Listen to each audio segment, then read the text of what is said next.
ഒരു സൈഡിൽ നിന്ന് ഇസ്രായേൽ ഇറാൻ യുദ്ധം നടന്നുകൊണ്ടിരിക്കുന്നു. മറ്റേ സൈഡിൽ നിന്ന് അമേരിക്ക യുദ്ധത്തിനകത്തോട്ട് എൻട്രി നടത്തണ്ടായോ എന്നുള്ള ഒരു ഇരുമാനസ സ്ഥിതിയിൽ ആയിരിക്കുന്നു.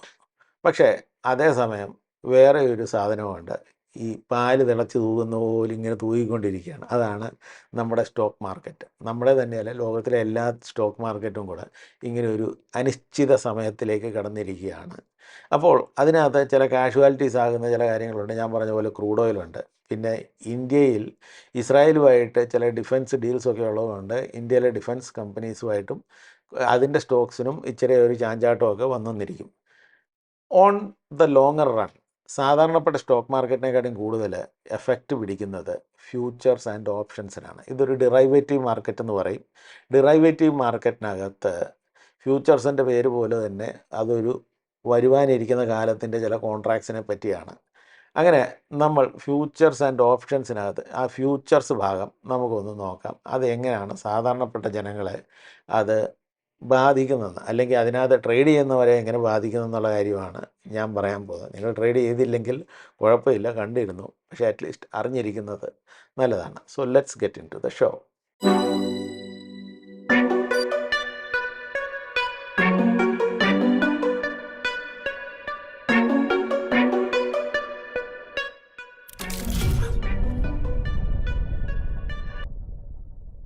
ഡിറൈവേറ്റീവ്സ്, ആ വാക്കിനകത്ത് തന്നെയുണ്ട് അതിൻ്റെ അർത്ഥം. ഡിറൈവേറ്റീവ്സ് എന്ന് പറഞ്ഞു കഴിഞ്ഞാൽ it derives its value from something else. അന്നേരം അതൊരു ഇൻസ്ട്രുമെൻ്റാണ്. ആ ഇൻസ്ട്രുമെൻറ്റിൻ്റെ കീഴിൽ അല്ലെങ്കിൽ അത് റെപ്രസെൻ്റ് ചെയ്യുന്ന ഒരു വസ്തുവുണ്ട്. ആ വസ്തുവിൻ്റെ വാല്യൂ ആണ് അതിൻ്റെ മുകളിൽ അടിച്ചേൽപ്പിച്ചിരിക്കുന്നത്. അങ്ങനെ ഡിറൈവേറ്റീവ്സ് മാർക്കറ്റ് എന്ന് പറഞ്ഞ ഒരു മാർക്കറ്റുണ്ട്. അത് സ്റ്റോക്ക് മാർക്കറ്റിനകത്ത് തന്നെയുള്ള കാര്യമാണ്. പക്ഷേ അത് സ്റ്റോക്ക് മാർക്കറ്റിൻ്റെ സാധാരണപ്പെട്ട ഷെയർസ് ട്രേഡ് വിക്രയം അതിനേക്കാട്ടിലൊക്കെ കൂടുതൽ വാല്യൂ ഉള്ളതാണ്. $700 trillion derivatives market all over the world. അത് സാധാരണപ്പെട്ട സ്റ്റോക്ക് മാർക്കറ്റിൻ്റെ ആ ഒരു ടോട്ടൽ വാല്യൂയെക്കാട്ടിലും എത്രയോ മടങ്ങായിട്ടുണ്ട്.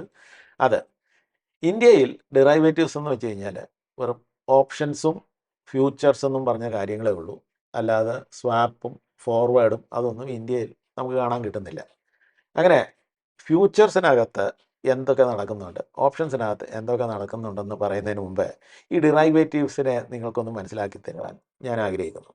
ഇപ്പോൾ വിചാരിച്ചു, എൻ്റെ കയ്യിൽ ഒരു ബാറ്റുണ്ട്, ക്രിക്കറ്റ് ബാറ്റുണ്ട്. അത് ഞാൻ മാർക്കറ്റിൽ നിന്ന് ഒരു 1000 രൂപയ്ക്ക് വാങ്ങിയതായിരിക്കും.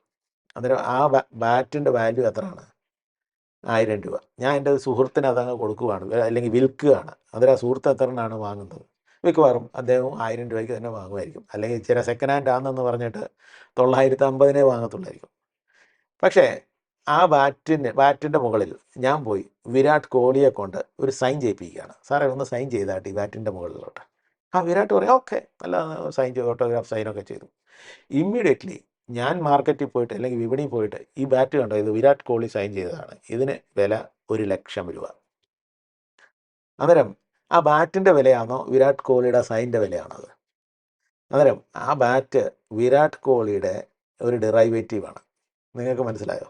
അന്നേരം വിരാട് കോഹ്ലിയുടെ സൈൻ ഉള്ളത് കൊണ്ടാണ് ആ ബാറ്റിന് വില കൂടുന്നത്. പക്ഷേ അതേസമയം വിരാട് കോഹ്ലി ഇപ്പോൾ റിട്ടയറൊക്കെ ആയി. പക്ഷേ നമ്മളൊന്ന് വിചാരിക്കുക, അദ്ദേഹം കളിച്ചുകൊണ്ടിരിക്കുകയാണ്. അന്നേരം അദ്ദേഹം ഓസ്ട്രേലിയയിൽ പോയി കുറേ 2 സെഞ്ചുറി അടിച്ചു, കുറേ നല്ല പെർഫോമൻസ് ഒക്കെ ആകുമ്പം ഈ ബാറ്റിൻ്റെ വില, ഞാൻ നേരത്തെ 1,00,000 എന്ന് പറയുന്നത് ഞാൻ പയ്യെ അങ്ങ് കൂട്ടുകയാണ്, 1,50,000 രൂപ. അത് വാങ്ങാനും ആളുണ്ട്. ബിക്കോസ് വിരാട് കോഹ്ലിയുടെ ഫോം വളരെ നല്ലതാണ്. പയ്യെ വേറെ ഒരു ടൂറിനകത്ത് പോയി വിരാട് കോഹ്ലി നമ്മുടെ സൗത്ത് ആഫ്രിക്കയിൽ പോയിട്ട് കാര്യമായിട്ടൊന്നും ചെയ്തില്ല. കുറേ ഡക്കുമൊക്കെ കിട്ടി. അങ്ങനെ വലിയ കാര്യമായിട്ട് പെർഫോമൻസ് ചെയ്യാതെ തിരിച്ചു വന്നു. ഇമ്മീഡിയറ്റ്ലി ഞാൻ അതേ ബാറ്റ് 1,50,000 എന്ന് പറയുമ്പോഴത്തേക്ക് അത് വാങ്ങാൻ ആളൊന്നുമില്ല. അത് പറയും ചിലപ്പോൾ 1,10,000 ആണെങ്കിൽ തന്നേരെ, വേണ്ട. പിന്നെ അടുത്ത ഒരു ടൂറിന് പോയി ഇംഗ്ലണ്ടിലോട്ട്. അവിടെ പോയി കഴിഞ്ഞപ്പോഴും ബാളി, വിരാട് കോഹ്ലിക്ക് വലിയതായിട്ട് റൺസ് ഒന്നും കിട്ടിയില്ല. പിന്നെ ഇത് 1,00,000 കിട്ടത്തില്ല. പിന്നെ ഞാൻ പോയി 50,000 കൊണ്ട് വിറ്റ് കഴിഞ്ഞാൽ പോലും ആൾക്കാർക്ക് ഇച്ചിരി വിമുഖത, അവനത്ര നല്ലൊരു കളിക്കുന്നവനല്ല, വേണ്ട. ഇപ്പോൾ നിങ്ങൾക്ക് മനസ്സിലായല്ലോ, ഡിറൈവേറ്റീവ് എന്ന് വെച്ച് കഴിഞ്ഞാൽ അണ്ടർലൈൻ സ്റ്റോക്സ്, അതിൻ്റെ വാല്യൂ ആണ്, അല്ലാതെ ഇൻസ്ട്രുമെൻറ്റിൻ്റെ വാല്യൂ അല്ല എന്നുള്ള കാര്യം. അപ്പോൾ നമുക്കിപ്പം അടുത്ത ഒരു ഭാഗത്തിലേക്ക് കിടക്കാം. നമ്മൾ വിചാരിക്കുന്നത് സ്റ്റോക്ക് മാർക്കറ്റിലേ ഉള്ളൂ ഫ്യൂച്ചേഴ്സിൻ്റെ കളി. അങ്ങനെയല്ല. രാഷ്ട്രീയത്തിലും ഇൻ്റർനാഷണൽ റിലേഷൻഷിപ്സിലും ഫ്യൂച്ചറിൻ്റെ കളി ധാരാളമുണ്ട്. ഇപ്പോൾ ഞാനൊരു എക്സാമ്പിൾ പറയാം. ജാനുവരി 2025 പുടിനും ഈ ഇറാനിലെ ലീഡർഷിപ്പ് ഉണ്ടല്ലോ പെഷസ്കിയാൻ, അദ്ദേഹവും കൂടെ ഒരു കരാറിൽ ഒപ്പുവെച്ചു. ഒരു മെമ്മോറാണ്ടോ എന്തായിട്ടൊക്കെ പറയുന്നത്. അതിൻ്റെ അർത്ഥം we both are close buddies. നിങ്ങൾക്ക് ആവശ്യം വരുമ്പോൾ ഞാൻ വരാം, എൻ്റെ ആവശ്യത്തിന് നീ വരണം, ഞാൻ നിനക്ക് അത് വിൽക്കാം ഇത് വിൽക്കാം, അങ്ങനെയൊക്കെ ഏതാണ്ട് മാടയാ കോടയാന്നൊക്കെ പറഞ്ഞ കാര്യങ്ങളൊക്കെ നടന്നു. പക്ഷേ ഇവിടെ ഇറാന് റിയലി ഇപ്പോൾ ഒരു ആവശ്യം നേരിട്ടിരിക്കുകയാണ്. അന്നേരം സഹായിക്കാൻ റഷ്യ ഉണ്ടോ? ഞാൻ കാണുന്നില്ല. പുടിൻ സുഖമായിട്ട് സൈഡിലോട്ട് മാറിയിരിക്കുകയാണ്. അദ്ദേഹം പറയുന്നത് ഞാൻ യുക്രൈനുമായിട്ട് യുദ്ധം നടത്തുകയാണ്, യുക്രൈൻ്റെ ഇത് ഈ UAVs ഉണ്ടല്ലോ, ഡ്രോൺസ്, അത് ഞങ്ങളുടെ ട്രക്കിനകത്ത് കയറിയിട്ടുണ്ടോ, ഇങ്ങനെയൊക്കെയുള്ള കാര്യങ്ങൾ. പുള്ളി അതിൽ നിന്ന് അങ്ങ് ശ്രദ്ധ മാറ്റി അദ്ദേഹത്തിൻ്റെ സുഖലോലിവ ജീവിതത്തിലോട്ട് അങ്ങ് മാറിയിരിക്കുകയാണ്. ഇറാനിന് ഇവിടെ അടികൊണ്ടുകൊണ്ട് നിൽക്കപ്പുറതി ഇല്ലാതിരിക്കുകയാണ്. പക്ഷേ പുടിൻ തിരിഞ്ഞു നോക്കുന്നില്ല. കാരണം എന്താണ്? പുടിനും ഫ്യൂച്ചേഴ്സിനകത്ത് കളിക്കുകയാണ്. സ്റ്റോക്ക് മാർക്കറ്റിലെ ഫ്യൂച്ചേഴ്സിനകത്തല്ല. അദ്ദേഹത്തിൻ്റെ അസറ്റ് ഓയിൽ, അതിലാണ് പുള്ളി കളിക്കുന്നത്. കാരണം എന്താണെന്നറിയോ? പുടിന് ഇപ്പോൾ ഇറാനിന് പണി കിട്ടിക്കൊണ്ടിരിക്കുമ്പം ആ സ്ട്രൈറ്റ് ഓഫ് ഹോർമൂസിൽ എന്ത് നടക്കുന്നു? ഇറാൻ അവിടെ തീ പിടിപ്പിക്കുന്നു, കപ്പലിന് തീ പിടിപ്പിക്കുന്നു. അത് ഓൾറെഡി ഒരു ബ്ലോക്കേഡ് രീതിയിൽ വന്നിരിക്കുകയാണ്. അതിൻ്റെ അർത്ഥം അങ്ങ് കുവൈറ്റിൽ നിന്നും ഖത്തറിൽ നിന്നും സൗദിയിലെ ചില ഭാഗത്ത് നിന്നും UAE നിന്നും ഒക്കെ വരുന്ന ആ ഓയിലുണ്ടല്ലോ, അതങ്ങ് ബ്ലോക്കായിരിക്കുകയാണ്. അന്നേരം നാച്ചുറലി അദ്ദേഹത്തിൻ്റെ ആ ഒരു ഓയിലുണ്ടല്ലോ, അത് വാല്യൂ കൂടിക്കൊണ്ടിരിക്കുകയാണ്. Because shortage of anything will increase the price. അതുകൊണ്ടാണ് അദ്ദേഹം മൗനമായിട്ടിരിക്കുന്നത്. എന്നിട്ട് ഇപ്പോൾ ഇന്ത്യ പുടിൻ്റെ കയ്യിൽ നിന്ന് $60 വാങ്ങിച്ചുകൊണ്ടിരിക്കുന്നത്. മാർക്കറ്റിൽ ഇപ്പോൾ 75-80 ഒക്കെ ആയിരിക്കും. പുടിൻ ഇപ്പം പറയുന്നത് ഒരു കാര്യം ചെയ്യാം, ഇന്ത്യ നിനക്ക് ഞാനിപ്പോൾ 70 അങ്ങ് തരാം, കാരണം മാർക്കറ്റ് 80 നിനക്ക് ഞാൻ 70 തരാം. ലാഭം ആർക്കാണ്? പുടിന് നേരത്തെ 60 പോയിക്കൊണ്ടിരുന്ന സാധനം ഇപ്പോൾ പോകുന്നത്ര 60 അല്ല 70. അങ്ങനെയൊക്കെയാണ് ഈ ലോകത്തിൽ ഇൻ്റർനാഷണൽ ട്രീറ്റീസിനകത്തും എത്ര ട്രീറ്റി സൈൻ ചെയ്തെന്ന് പറഞ്ഞാൽ അവസാനം അവർ കളിക്കുന്നത് എവിടെയാണ്? ഫ്യൂച്ചേഴ്സിനകത്താണ്. അതുപോലെ തന്നെയാണ് ഈ ഒരു ഭാഗത്ത് നമ്മുടെ സ്റ്റോക്ക് മാർക്കറ്റിൽ നമ്മളും കൂടെ ഫ്യൂച്ചേഴ്സിനകത്ത്, ഞാൻ പറയുന്നില്ല നിങ്ങൾ ഫ്യൂച്ചേഴ്സിനകത്ത് ഇൻവോൾവ് ആകണമെന്നുള്ള കാര്യം, പക്ഷേ നിങ്ങൾ അറിഞ്ഞിരിക്കണം ഇതിനകത്ത് പല ഫ്യൂച്ചർ കളികളുമുണ്ട് apart from the stock market. ഇപ്പോൾ ഇതിനകത്ത് നമുക്കൊന്ന് ചിന്തിക്കാം. 3 മാസത്തെയാണ് ഫ്യൂച്ചേഴ്സ്. ഒരു ഫ്യൂച്ചർ നമ്മുടെ ഈ ജൂൺ മാസം 26 വരും, എക്സ്പയറി ആകും. മറ്റേത് അതുപോലെ തന്നെ ജൂലൈയിലുണ്ട്, പിന്നെ ഓഗസ്റ്റിലുണ്ട്. അതേ നമ്മൾ വാങ്ങാൻ പറ്റത്തുള്ളൂ. അന്നേരം വാങ്ങുമ്പോൾ ആദ്യമായിട്ട് ഒരാൾ ഒരു ഫ്യൂച്ചേഴ്സ് വാങ്ങുമ്പോൾ ലോട്ട്സായിട്ടേ വാങ്ങാൻ പറ്റത്തുള്ളൂ. അല്ലാതെ നമ്മൾ 1-2 സ്റ്റോക്സ് വാങ്ങുന്ന പോലെ അല്ല, അത് ലോട്ട്സാണ്. അതിനെപ്പറ്റി ഞാൻ പിന്നെ പറയാം. ഇപ്പോൾ നമ്മൾ വാങ്ങുമ്പോൾ നമ്മുടെ വീക്ഷണം എന്തുവാണ്? ഇറാൻ യുദ്ധം തോക്കും, അല്ലെ വേറെ ഒരു വീക്ഷണം കാണും, ഇറാൻ യുദ്ധം ജയിക്കും. ഇങ്ങനെ 2 വീക്ഷണത്തിനകത്താണ്. അല്ല, മൂന്നാമത്തെ ഒരു വീക്ഷണം കൂടെ ഉണ്ട്. ഈ യുദ്ധം ഇവിടെ എങ്ങും ജയിക്കാനും പോകുന്നില്ല, തോക്കാനും പോകുന്നില്ല, ഇതങ്ങ് ഒരു 4 വർഷത്തേക്ക് അങ്ങ് റഷ്യ-യുക്രൈൻ വാർ പോലെ അങ്ങ് പോയിക്കൊണ്ടിരിക്കും. അന്ന് റഷ്യയും യുക്രൈനും കൂടെ യുദ്ധം തുടങ്ങിയപ്പം സാധാരണപ്പെട്ട ജനങ്ങളെല്ലാം വിചാരിച്ചത് എന്താണ്? അതൊരു 3 ദിവസത്തെ വാർ കാണും, അല്ലെങ്കിൽ ഒരാഴ്ച, അതിൽ കൂടുതലൊന്നും പോകത്തില്ല, ഈ യുക്രൈനല്ലേ. പക്ഷേ ഇന്ന് 3 വർഷം കഴിഞ്ഞു. ഈ ഫ്യൂച്ചേഴ്സ് എപ്പോഴും ഒരു പ്രൊജക്ഷൻ ബേസ്ഡ് ആണ്, ഒരു പോസിബിലിറ്റി പ്രൊജക്ഷനാണ്, അല്ലാതെ നടക്കുമെന്ന് ഗ്യാരണ്ടി ഒന്നുമില്ല. പോസിബിലിറ്റി പ്രൊജക്ഷനാണ്. ഫോർ എക്സാമ്പിൾ, ഇപ്പോൾ നമ്മുടെ ഈ പ്രശ്നം തന്നെ എടുത്തു നോക്കുക. ഈ ക്രൂഡ് ഓയിലിൻ്റെ പ്രശ്നം as a result of Iran Israel war. ഇപ്പോൾ ഇറാൻ അങ്ങ് തോറ്റുപോയെന്ന് വിചാരിച്ചു. ഈ യുദ്ധത്തിനകത്ത് ഒരു 2-3 ആഴ്ച കഴിയുമ്പോഴത്തേക്ക് ഇറാൻ അങ്ങ് തോറ്റുപോയി കഴിയുമ്പോഴത്തേക്ക് പിന്നെ ആ പഴയ ഷായൊക്കെ ഉണ്ടല്ലോ, അദ്ദേഹം കാത്തിരിക്കുകയാണ് എപ്പോഴാണ് തിരിച്ച് വരണമെന്നുള്ള കാര്യം. അന്നേരം അദ്ദേഹം തിരിച്ചു വന്നു കഴിഞ്ഞിട്ട് എന്താണ് പുള്ളി ചെയ്യുന്നത്? പുള്ളി ഇപ്പോൾ Iran is 4th largest oil പ്രൊഡ്യൂസറാണ്. അദ്ദേഹം പിന്നെ അങ്ങ് ഓയിൽ പ്രൊഡ്യൂസ് ചെയ്യും. മാർക്കറ്റിൽ എന്ത് പറ്റും? മാർക്കറ്റിൽ ക്രൂഡ് ഓയിലിൻ്റെ വില താഴോട്ട് വീണുകൊണ്ടിരിക്കും. പക്ഷേ ഈ ഒരു മാസത്തിൽ അത് നടക്കുമോ? ഇല്ല. ഈ മാസത്തിൽ ആ സ്ട്രൈറ്റ് ഓഫ് ഹോർമൂസ് ഈ പ്രശ്നമൊക്കെ ഉള്ള സ്ഥിതിക്ക് ക്രൂഡ് ഓയിലിൻ്റെ വില ഷോർട്ടേജ് കാരണം മുകളിലോട്ട് പൊങ്ങിക്കൊണ്ടിരിക്കും. പക്ഷേ ഒരു 3 മാസം കഴിഞ്ഞിട്ട് ആ ഷാ ഓഫ് പേർഷ്യ വന്നിട്ട് അദ്ദേഹം ക്രൂഡ് ഓയിലിൻ്റെ വില എന്ന് വെച്ച് കഴിഞ്ഞാൽ ക്രൂഡ് ഓയിൽ പ്രൊഡക്ഷൻ നടത്തും, ലോകവുമായിട്ട് ഇറാൻ ഒരു നോർമൽ റിലേഷൻഷിപ്പിലൊക്കെ വരുമെന്നുള്ള ഒരു പ്രൊജക്ഷൻ ഉണ്ടെങ്കിൽ ക്രൂഡ് ഓയിലിൻ്റെ വില 3 മാസം കഴിഞ്ഞിട്ടുള്ള ആ ഫ്യൂച്ചേഴ്സിനകത്ത് വില നല്ലപോലെ ഇടിഞ്ഞ് താഴെ ഇടും. അങ്ങനെയാണ് പ്രൊജക്ഷൻസ് നടക്കുന്നത്. അതൊക്കെ മനുഷ്യരുടെ ചിന്ത പോലാണ്. നമ്മൾ ചിന്തിക്കുന്നത് പോലെ നടന്നെന്ന് വരത്തില്ല, പക്ഷേ അങ്ങനെയാണ് ഫ്യൂച്ചേഴ്സിനകത്തുള്ള പ്രൊജക്ഷൻ. നമ്മൾ വേറെ ഒരു പ്രൊജക്ഷനെ കൂടെ ചിന്തിക്കാം. ഇപ്പോൾ യുദ്ധം ഇച്ചിരി അങ്ങ് നീണ്ടുപോവുകയാണ്, America getting involve in the war. അന്നേരം സ്വാഭാവികമായിട്ട് ഇറാനിന് പണ്ടേ ഈ സൗദിയെയും UAE-യെയും ഇങ്ങനെ ഈ മറ്റേ മുസ്ലിം രാഷ്ട്രങ്ങളുണ്ടല്ലോ, സുന്നി രാഷ്ട്രങ്ങൾ, അവരുമായിട്ട് വലിയ താല്പര്യമില്ലാതിരിക്കുകയല്ലേ. അന്നേരം നിങ്ങൾ യു എസിന് ബേസ് കൊടുത്തെന്ന് പറഞ്ഞിട്ട് പയ്യെ പോയിട്ട് സൗദിയുടെയും മറ്റേ എന്തുവാ കുവൈറ്റിൻ്റെയും എല്ലാവരുടെയും ഈ എണ്ണപ്പാടങ്ങളിൽ പോയിട്ട് ബോംബടിച്ച് തീയിടുക. What is the natural thing after that? നല്ലപോലെ ആ യുദ്ധമൊന്നും മൂർധന്യച്ചിട്ട് അതൊരു ലോങ് ടേം വാറായി മാറുകയാണെങ്കിൽ നാച്ചുറലി ക്രൂഡ് ഓയിലിൻ്റെ പ്രൈസൊക്കെ അങ്ങ് നമ്മൾ പ്രതീക്ഷിക്കുന്നതിനും ഒത്തിരി മുകളിൽ 120 130 ഒക്കെ അങ്ങ് പോയിക്കൊണ്ടിരിക്കും. അങ്ങനെ അതങ്ങ് ഉയർന്നുകൊണ്ടിരിക്കുമ്പോൾ നമ്മുടെ ഈ ഫ്യൂച്ചേഴ്സിനകത്ത് ആദ്യത്തെ വീക്ഷണമുള്ളവൻ ആരാണ്? ആദ്യത്തെ വീക്ഷണമുള്ളവൻ ഇറാൻ തോറ്റുപോകുന്നുള്ള വീക്ഷണത്തിലാണ് ഫ്യൂച്ചറിനകത്ത് വില കുറച്ച് വെച്ചിരിക്കുന്നത്. വേറെ ഒരു വീക്ഷണക്കാരനുണ്ട്, ഇത് ഇറാൻ ജയിക്കും അല്ലെങ്കിൽ ഇറാൻ ഇതിനെ വലിച്ചു നീട്ടിക്കൊണ്ട് പോകുന്നുള്ള. അദ്ദേഹത്തിൻ്റെ ഫ്യൂച്ചർ പ്രൊജക്ഷൻ എത്രയാണ്?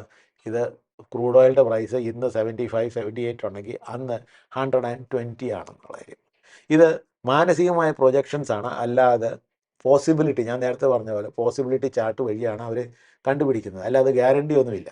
പിന്നെ ഗ്രാജുവലി ആ ഒരു എക്സ്പയറി ഡേറ്റിന് അടുത്തോട്ട് പോകുമ്പോഴത്തേക്ക് പല ന്യൂസുകളൊക്കെ വരും, ഇതിങ്ങനെയല്ല അങ്ങനെയല്ല എന്ന് പറയുമ്പോൾ ഗ്രാജുവലി ഇത് ഈ ഭാഗം ഇച്ചിരി കുറഞ്ഞു വരും, ഈ ഭാഗം ഇച്ചിരി കൂടി വരും, എന്നിട്ട് ഒരു മീറ്റിംഗ് പോയിന്റ് വരും. ആ meeting point and meeting time is the expiry date. അവസാനത്തെ എക്സ്പയറി ഡേറ്റിൽ അന്ന് ഫ്യൂച്ചറിൻ്റെ വാല്യൂയും അന്ന് ആ റിയൽ സ്റ്റോക്കിൻ്റെ വാല്യൂയും സെയിം ആണ്. ഇപ്പോൾ ജൂൺ 26-ാം തീയതിയാണ് നമ്മുടെ ആദ്യത്തെ ആ ഒരു എക്സ്പയറി ഡേറ്റ്. അന്ന് ഇപ്പോൾ ഫ്യൂച്ചറിൻ്റെ വില ഇച്ചിരി മുകളിൽ കിടന്നെന്ന് പറഞ്ഞാലും അന്ന് വരുമ്പോഴത്തേക്ക് ഫ്യൂച്ചറിൻ്റെ വില ഇച്ചിരി താഴെ വരും, സ്റ്റോക്കിൻ്റെ വില ഇച്ചിരി മുകളിൽ പോകും. കറക്റ്റായിട്ടുള്ള സ്ഥലത്ത് അത് കട്ട് ഓഫ് ആകും. അപ്പോൾ ഞാനീ പറഞ്ഞ കാര്യങ്ങളൊക്കെ നമുക്ക് റിലയൻസിൻ്റെ ഫ്യൂച്ചേഴ്സിനെ വെച്ചിട്ട് നമുക്കൊന്ന് സ്പെക്കുലേറ്റ് ചെയ്ത് നോക്കാം. ബിക്കോസ് ഫ്യൂച്ചേഴ്സ് ഫൈനലി ചില ഇൻഫർമേഷൻസ് ഒക്കെ ഉണ്ട്, പക്ഷേ അതും ഒരു ഊഹത്തിലാണ് നമ്മൾ മുമ്പോട്ട് പോകുന്നത്, അല്ലാതെ ഗ്യാരണ്ടീഡ് ആയിട്ട് വരുമെന്നുള്ള ഒരു സാധ്യതയില്ല. ബിക്കോസ് ഇത് മാക്രോ എക്കണോമിക് ബേസ്ഡും കൂടെയാണ്, എസ്പെഷ്യലി ഈ ക്രൂഡ് ഓയിലിൻ്റെ കാര്യങ്ങളൊക്കെ. അപ്പോൾ നമുക്ക് റിലയൻസിൻ്റെ ഫ്യൂച്ചേഴ്സിനെ കുറിച്ച് നമുക്കൊന്ന് നോക്കാം. ഈ ചാർട്ട് വഴി നമുക്ക് ഈ സ്ക്രീനിലോട്ടൊന്ന് നമ്മുടെ ശ്രദ്ധ തിരിച്ചുവിടാം. ഓക്കെ, ആദ്യമായിട്ട് നമുക്ക് നോക്കേണ്ട കാര്യം എന്ന് വെച്ച് കഴിഞ്ഞാൽ ഇതാണ് ചില സ്റ്റോക്സിൻ്റെ. പക്ഷേ ഞാൻ ഈ റിലയൻസ് ഫ്യൂച്ചേഴ്സിനെ പറ്റിയാണ് ഞാൻ നോക്കുന്നത്. അതുകൊണ്ട് ഈ കാണുന്നുണ്ടല്ലോ, ഇതാണ് റിലയൻസ് ജൂൺ ഫ്യൂച്ചർ, ഈ കാണുന്നതാണ് റിലയൻസ് ജൂലൈ ഫ്യൂച്ചർ കേട്ടോ. അങ്ങനെ നമ്മൾ ഈ കാണുന്നുണ്ടല്ലോ, ഇത് 500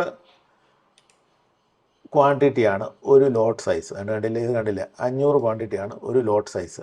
എന്നിട്ട് ഇതിൻ്റെ റേറ്റ് ഇപ്പോഴെന്താണ് നമ്മുടെ ഈ റിലയൻസ് ജൂൺ ഫ്യൂച്ചറിൻ്റെ ഇപ്പോഴത്തെ വാല്യൂ 1434 ഉണ്ട്. അതേസമയം ജൂലൈയിലെ 1442 ഉണ്ട്. അതിന് പൊതുവേ ഒരു വീക്ഷണം എന്ന് വെച്ച് കഴിഞ്ഞാൽ എണ്ണയുടെ വില കൂടും, അങ്ങനെയൊക്കെ റിലയൻസിന് ഇച്ചിരി ലാഭം കൂടുതലുണ്ടാകും, അങ്ങനെയൊക്കെ ചില കാര്യങ്ങളൊക്കെ കാണും, സ്പെക്കുലേഷനൊക്കെ കാണും. നമ്മളങ്ങനെ സ്പെക്കുലേഷനകത്ത് ഇപ്പോൾ ആദ്യമായിട്ട് പോകണ്ട. ഇപ്പം ബേസിക്കലി നമ്മുടെ ഫ്യൂച്ചേഴ്സ് എങ്ങനെയാണ് ഇത് നടക്കുന്നതെന്നുള്ള കാര്യം ഞാൻ പറഞ്ഞുതരാം കേട്ടോ. അപ്പോൾ ഞാൻ നേരത്തെ പറഞ്ഞ പോലെ 500 ആണ് ക്വാണ്ടിറ്റി സൈസ്. പക്ഷേ 500 മൾട്ടിപ്ലൈഡ് ബൈ 1433 ഒക്കെ വരുമ്പോഴത്തേക്ക് എത്ര ആകുമെന്നറിയാം? ടോട്ടൽ വാല്യൂ വരുന്നത് 7,20,000 25,000 വരെയൊക്കെ പോകും. പക്ഷേ ആ സമയത്ത് നമ്മൾ ആ വാല്യൂവിലല്ല വാങ്ങുന്നത്. ബിക്കോസ് ഇതിനകത്തൊരു വിൽക്കുന്ന ആളുണ്ട്, വാങ്ങുന്ന ആളുണ്ട്. ഞാനിപ്പോൾ ഈ വാങ്ങുന്ന സൈഡിലെ കാര്യമാണ് പറഞ്ഞുകൊണ്ടിരിക്കുന്നത്. ഞാൻ വിൽക്കുന്ന സൈഡിലെ കാര്യം പിന്നെ പറയാം. ഇപ്പോൾ ഈ വാങ്ങുന്ന ആൾ എത്ര രൂപ കൊടുത്ത് വാങ്ങണം? ഇതാണ് ഒരു മാർജിൻ മണി എന്ന് പറയുന്നത്. 1,27,843 രൂപ കൊടുത്ത് വാങ്ങിക്കഴിഞ്ഞാൽ അദ്ദേഹത്തിന് ഈ ഫ്യൂച്ചേഴ്സിൻ്റെ കോൺട്രാക്റ്റ് വാങ്ങാം. അതിൻ്റെ അർത്ഥം ആ ദിവസം നമ്മുടെ ആ എക്സ്പയറി ഡേറ്റ്, ഇത് റിലയൻസിൻ്റെ ജൂൺ എക്സ്പയറി ഡേറ്റിൻ്റെയാണ്, ജൂലൈ ഫ്യൂച്ചേഴ്സ് ആണല്ലോ, ജൂലൈ എക്സ്പയറി ഡേറ്റിലാണ്. അന്നേരം ആ ജൂലൈയുടെ അവസാനത്തെ തേഴ്സ്ഡേയിൽ ഇദ്ദേഹം ബാക്കി കാശുണ്ടല്ലോ 7,27,000 ആണെന്ന് വിചാരിച്ചു. അന്നേരം ബാക്കി 6 ലക്ഷം രൂപ കൊടുത്തിട്ട് ആ സ്റ്റോക്ക് അദ്ദേഹം അങ്ങ് കരസ്ഥമാക്കുവാണ്. അദ്ദേഹം കൊടുക്കേണ്ടി വരും, ബാധ്യതയാണ്. ഫ്യൂച്ചേഴ്സിനകത്ത് ഈ നമുക്ക് രക്ഷപ്പെടാൻ മാർഗ്ഗമില്ല. അല്ലെങ്കിൽ അതിന് മുമ്പായിട്ട് തന്നെ ഫ്യൂച്ചേഴ്സ് വിൽക്കണം. മനസ്സിലായി? ഫ്യൂച്ചേഴ്സ് വേറെ വിറ്റ് കഴിഞ്ഞാൽ കുഴപ്പമില്ല. പക്ഷേ എക്സ്പയറി ഡേറ്റിൽ എത്തിക്കഴിയുമ്പോഴത്തേക്ക് നമുക്ക് ആ ബാക്കി കാശും കൂടെ കൊടുത്തു കഴിയുമ്പോഴത്തേക്ക് ഈ 500 ഷെയർസ് ഉണ്ടല്ലോ, റിലയൻസിൻ്റെ ഷെയർസ്, ഫ്യൂച്ചറിൻ്റെ അണ്ടർലൈങ് എന്തുവാണ്? ഷെയറാണ്. ആ ഷെയർ നമ്മുടെ അക്കൗണ്ടിലോട്ട്, നമ്മുടെ ഡിമാറ്റ് അക്കൗണ്ടിലോട്ട് ഇഞ്ഞു വരും. അങ്ങനെയാണ് ഫ്യൂച്ചേഴ്സ് നടക്കുന്നത്.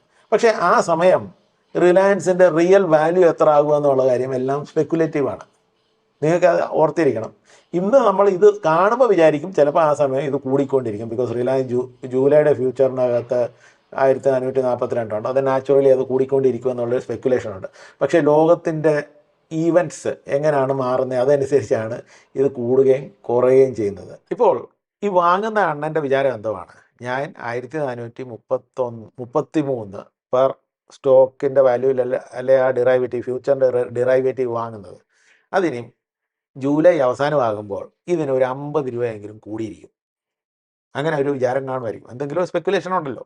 അന്നേരം 50 രൂപ കൂടി കഴിയുമ്പം അന്ന് ഞാനത് വാങ്ങുമ്പോൾ തന്നെ എനിക്ക് അതിന് ഒരു 25,000 രൂപ ലാഭം കിട്ടുക ഫുൾ ട്രേഡിന് വേണ്ടി. 27,000 രൂപയാണ് ടോട്ടൽ പോകുന്നത്. ഇപ്പം 1,27,000 അല്ലേ പോകുന്നത്. പക്ഷേ അന്ന് എനിക്ക് സ്റ്റോക്ക് വാങ്ങേണ്ട ആ സമയം വരുമ്പോൾ അന്നേരം എനിക്ക് ഓൾറെഡി 25,000 റുപ്പീസിൻ്റെ ലാഭം കിട്ടും. സോ അന്ന് എൻ്റെ അക്കൗണ്ടിലോട്ട് ഞാൻ ഈ 6 lakhs എക്സ്ട്രാ ഇടുന്നു. 6 lakhs എക്സ്ട്രാ ഇടുമ്പോൾ ഇമ്മീഡിയറ്റ് എൻ്റെ സ്റ്റോക്ക് വരുന്നു. ഞാൻ മാർക്കറ്റിൽ ഇമ്മീഡിയറ്റ്ലി അങ്ങ് വിൽക്കുകയാണ്. 25,000 പ്രോഫിറ്റും കൊണ്ട് ഞാൻ ഓക്കെ ഗുഡ് എന്ന് പറഞ്ഞ് നടക്കുന്നു. അങ്ങനെയാണ് പുള്ളിയുടെ ചിന്ത. പക്ഷേ വിൽക്കുന്നയാളുടെ ചിന്ത എന്താണാവും അത് നമുക്കറിയണ്ടേ. ഈ വിൽക്കുന്നയാളുടെ ചിന്ത എന്താണ്?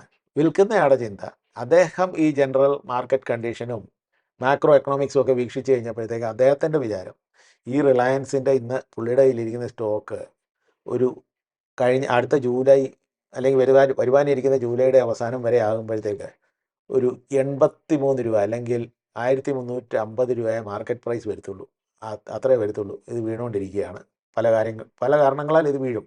അങ്ങനെ ഒരു ചിന്തയിലിരിക്കുമ്പോൾ അദ്ദേഹത്തിന് നാച്ചുറലി മാക്സിമം കിട്ടാവുന്നതെന്ന് വെച്ച് കഴിഞ്ഞാൽ ഇപ്പോഴത്തെ ഈ ഫ്യൂച്ചേഴ്സിൻ്റെ ഈ റേറ്റ് ഉണ്ടല്ലോ 1433, അത് പോയി വിൽക്കുകയാണ്. എന്നിട്ട് ആ സമയം വരുമ്പോഴത്തേക്ക് അദ്ദേഹത്തിന് റേറ്റ് എത്രയാണ് കിട്ടുന്നത്? ഈ ഡിഫറൻസ് ആണ്. അന്ന് മാർക്കറ്റ് പ്രൈസ് 1350 ആകുമ്പോൾ പുള്ളി ഇപ്പോൾ ഇത് വിറ്റത് കൊണ്ട് പുള്ളിക്ക് അത് ലാഭം കിട്ടുന്നു, അന്ന് കാശ് കിട്ടുന്നു. അന്ന് കാശ് പുള്ളിക്ക് കിട്ടുമ്പോൾ ജൂലൈ അവസാനത്തെ തേഴ്സ്ഡേയിൽ കാശ് കിട്ടുമ്പോൾ പുള്ളിക്ക് 41,500 രൂപ ലാഭം. അങ്ങനെ രണ്ട് വീക്ഷണങ്ങളിൽ കൂടെ കാണുന്ന ആൾക്കാർക്ക് വേണ്ടിയാണ് ഈ ബൈയിങ്ങും സെല്ലിങ്ങും. ഒരു സ്റ്റോക്കിനെ കാണുമ്പോൾ നമ്മൾ വിചാരിക്കും ഇത് മുകളിലോട്ട് പോകും. വേറെ ഒരാൾ വിചാരിക്കും അല്ല അങ്ങനെയൊക്കെ കാര്യങ്ങൾ അവിടെ നടന്നിട്ടുണ്ടല്ലോ, അതുകൊണ്ട് താഴോട്ട് പോകാനേ ചാൻസ് ഉള്ളല്ലോ. അങ്ങനെ രണ്ട് വീക്ഷണങ്ങളിൽ കൂടെ നടക്കുന്ന ആൾക്കാർക്ക് വേണ്ടിയേ ഉള്ളൂ ഫ്യൂച്ചേഴ്സ്. ഇറ്റ്സ് ബയറും സെല്ലറും. അന്നേരം ഇതിനകത്ത് തീർച്ചയായിട്ടും ഒരു പാർട്ടിക്ക് നഷ്ടം വന്നിരിക്കും, ഒരു പാർട്ടിക്ക് ലാഭവും വന്നിരിക്കും. പക്ഷേ ആർക്കാണ് നഷ്ടം വരുന്നത്, ആർക്കാണ് ലാഭം വരുന്നതെന്ന് അറിയണമെങ്കിൽ ആരാണ് ബെറ്റർ മാക്രോ എക്കണോമിക് ഫാക്ടേഴ്സിനെ അസസ് ചെയ്യുന്ന ആളാണ്, അദ്ദേഹത്തിനാണ് ലാഭം വരുന്നത്. അതുകൊണ്ടാണ് സാധാരണപ്പെട്ട ജനങ്ങൾ, അവർക്ക് പല ഇൻഫർമേഷൻ ലാക്കിംഗ് ഉണ്ട്. ചില കമ്പനീസിനെ കുറിച്ച് ഇൻഫർമേഷൻ ലാക്കിംഗ് ഉണ്ട്. വെളിയിൽ കാണുന്ന ഇൻഫർമേഷൻസ് വേറേതാണ്, പക്ഷേ റിയലി വേറെ പല ഇൻഫർമേഷൻസ് ഉണ്ട്. അത് ഈ വിൽക്കുന്ന ആൾക്കോ ഈ വാങ്ങുന്ന ആൾക്കോ അവർക്കേ അറിയത്തുള്ളൂ, മിടുക്കന്മാർക്കേ അറിയത്തുള്ളൂ കറക്റ്റ് ഇൻഫർമേഷൻ. എന്നിട്ട് പൊട്ടന്മാരെ വേറെ വല്ലതും കാര്യങ്ങൾ കാണിച്ചിട്ട് അവരെ കൊണ്ട് വിൽപ്പിക്കുകയോ വാങ്ങിപ്പിക്കുകയോ ചെയ്തിട്ട് അവർക്ക് നഷ്ടം വരുന്നുണ്ട്. അങ്ങനെയാണ് ഒത്തിരി പേർക്ക് ഫ്യൂച്ചേഴ്സ് ആൻഡ് ഓപ്ഷൻസിനകത്ത് നഷ്ടം ഭവിക്കുന്നത്. അങ്ങനെ രണ്ട് കൂട്ടരെ ആൾക്കാരുണ്ട്. രണ്ടുപേരും അവർ ഓപ്ഷൻസ് അല്ലെങ്കിൽ ഫ്യൂച്ചേഴ്സ് വാങ്ങുമ്പോൾ അവരുടെ വിചാരം എന്താണ്? അവർക്ക് ലാഭം ഉണ്ടാകും എന്നുള്ളൊരു ചിന്തയിലാണ് അവർ വാങ്ങുന്നത്.